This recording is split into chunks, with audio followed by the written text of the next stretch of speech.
नमस्कार, स्वागत है आप सभी का आज की वीडियो में। आज हम बात करेंगे एनसीईआरटी से प्रकाशित कक्षा 8वीं की पाठ्यपुस्तक मल्हार के पाठ 2 गौरैया पाठ के प्रश्नोत्तर पर। और आज इस वीडियो में हम केवल पहले विभाग पर चर्चा करेंगे जिसका नाम है मेरी समझ से। इसकी व्याख्या का वीडियो मैंने पहले बनाया हुआ है, उसका लिंक डिस्क्रिप्शन में है, आप उसे यहाँ से देख सकते हैं। आइए प्रश्न शुरू करते हैं। पाठ का नाम है 2 गौरैया और इसे लिखा है भीष्म साहनी ने।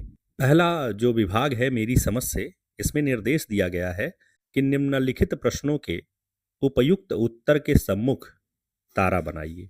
साथ ही यह भी निर्देश दिया गया है कि कुछ प्रश्नों के एक से अधिक उत्तर भी हो सकते हैं। यदि आपको ऐसा लगे कि किसी प्रश्न का उत्तर एक से अधिक है तो आप उसमें एक से अधिक के सामने तारा बना सकते हैं। पहला प्रश्न है कि पिताजी ने कहा कि घर सराय बना हुआ है क्योंकि। अब इसके हमारे सामने 4 विकल्प हैं। पहला विकल्प है घर की बनावट सराय जैसी बहुत विशाल है। दूसरा विकल्प है घर में विभिन्न पक्षी और जीव जंतु रहते हैं। तीसरा विकल्प है पिताजी और माँ घर के मालिक नहीं हैं। और चौथा विकल्प है घर में विभिन्न जीव जंतु आते जाते रहते हैं।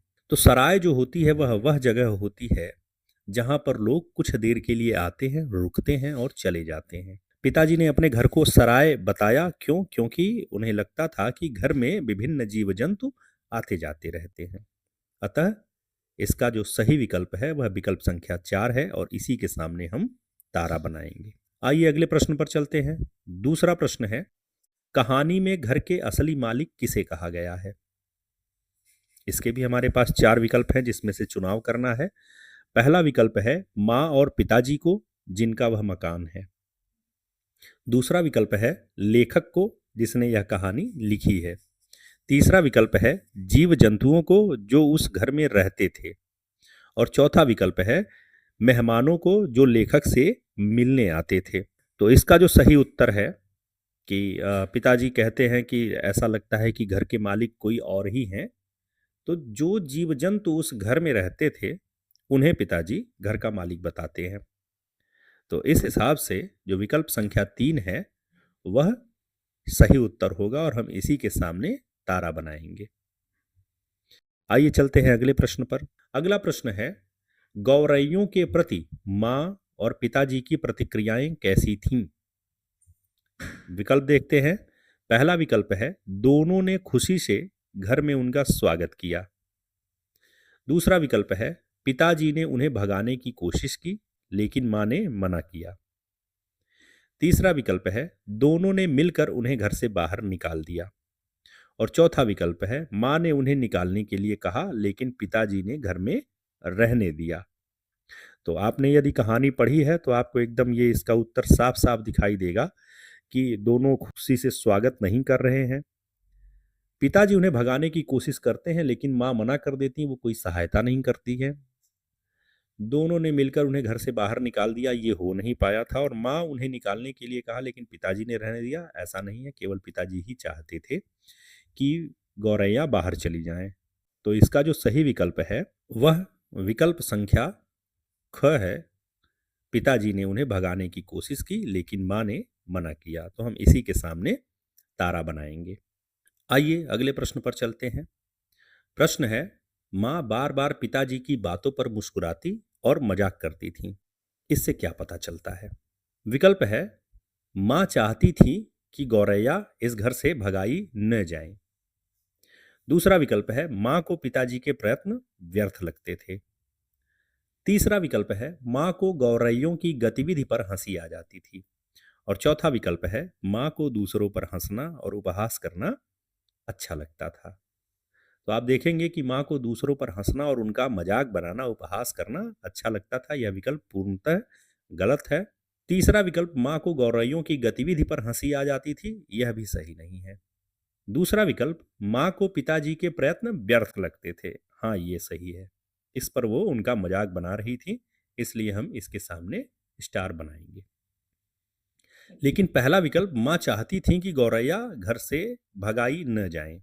स्पष्ट रूप से पाठ में यह तो कहीं नहीं कहा गया है कि वे न भगाई जाएं।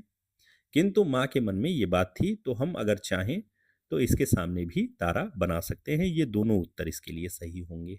आइए अगले प्रश्न पर चलते हैं। और अगला प्रश्न है कि कहानी में गौरैयों के बार बार लौटने को जीवन के किस पहलू से जोड़ा जा सकता है? बहुत अच्छा प्रश्न है ये, कि बार बार गौरैया वापस घर में आने का प्रयास करती हैं, इससे क्या पता चलता है? विकल्प देखते हैं। पहला, दूसरों पर निर्भर रहना। दूसरा, असफलताओं से हार मान लेना। तीसरा, अपने प्रयास को निरंतर जारी रखना। और चौथा, संघर्ष को छोड़कर नए रास्ते अपनाना।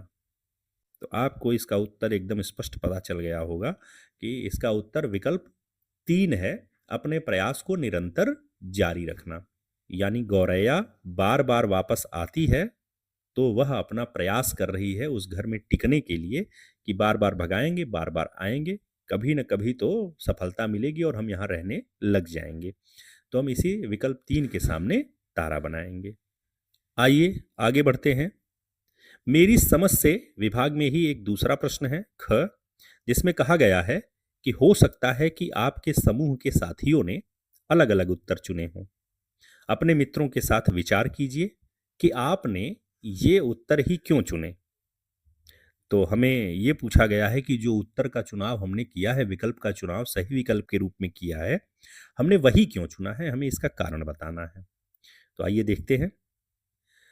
पहला जो प्रश्न था कि पिताजी ने कहा कि घर सराय बना हुआ है क्योंकि, और हमने इसका उत्तर चुना था घर में विभिन्न जीव जंतु आते रहते हैं।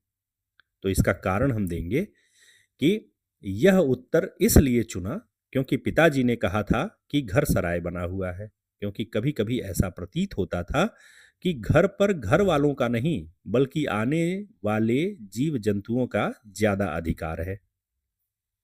तो यह इस प्रश्न के उत्तर चुनने का कारण था। दूसरा प्रश्न देखते हैं।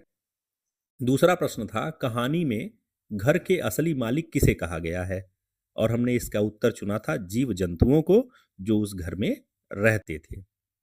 तो इसका क्या कारण हो सकता है? इसका कारण इसलिए यह चुना गया क्योंकि घर के असली मालिक घर में आकर रहने वाले जीव जंतु ही लगते थे, क्योंकि वे घर के किसी भी सदस्य से डरते नहीं थे। साधिकार भाव से वो घर में रहते थे, इसलिए ऐसा लगता था कि घर के लोग उसके असली मालिक न होकर के उसमें रहने वाले जीव जंतु ही उसके असली मालिक है। अगले प्रश्न पर आते हैं। अगला प्रश्न था कि गौरैयों के प्रति माँ और पिताजी की प्रतिक्रियाएं कैसी थीं? इसका उत्तर हमने चुना था विकल्प ख, पिताजी ने उन्हें भगाने की कोशिश की लेकिन माँ ने मना किया। हम इसका कारण लिख सकते हैं कि यह उत्तर इसलिए चुना क्योंकि जब गौरैया ने घर में घोंसला बना लिया तो पिताजी ने गुस्से में आकर उन्हें भगाना चाहा, लेकिन माँ ममतावश ऐसा नहीं करना चाहती थी और इस चक्कर में वो बार बार पिताजी का मजाक उड़ाती थी, या उनके प्रयास जब व्यर्थ हो जाते थे, चिड़ियाँ दोबारा वापस आ जाती थी, तो माँ को उन पर हंसी आ जाती थी। अगला प्रश्न है प्रश्न 4, कि माँ बार बार पिताजी की बातों पर मुस्कुराती और मजाक करती थी, इससे क्या पता चलता है?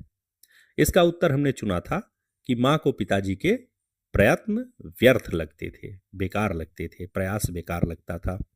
तो हमने ये उत्तर क्यों चुना? इसका कारण हम देंगे कि यह उत्तर सही है क्योंकि पिताजी बहुत कोशिश कर रहे थे कि गौरैया भाग जाएं। माँ भीतर ही भीतर जानती थी कि वे अब नहीं जाएंगी क्योंकि उन्होंने घोंसला बना लिया था, इसलिए वह मुस्कुराकर पिताजी का मजाक उड़ा रही थी। अगला प्रश्न है प्रश्न 5, कहानी में गौरैयों के बार बार लौटने को जीवन के किस पहलू से जोड़ा जा सकता है? और हमने इसके उत्तर में विकल्प 3 चुना था, अपने प्रयास को निरंतर जारी रखना। इस उत्तर को चुनने का कारण हम लिखेंगे कि इस वाक्य का चुनाव इसलिए किया गया है क्योंकि पिताजी गौरैया को भगाने का पूरा प्रयास कर रहे थे, लेकिन वे कुछ न कुछ यत्न करके, प्रयास करके वापस आ जाती थी। इसलिए हम ये उत्तर चुन सकते हैं कि अपने प्रयास को निरंतर जारी रखना। हालांकि इसके अलावा और जो विकल्प थे वह सटीक नहीं थे, इसलिए हमने इस उत्तर का चुनाव किया। तो ये थे पहले विभाग मेरी समझ के प्रश्न उत्तर, जिसमें हमने 2 प्रश्नों को लिया है। आगे के प्रश्नों पर हम अगली वीडियो में चर्चा करेंगे। दीजिए तब तक के लिए विदा। नमस्कार।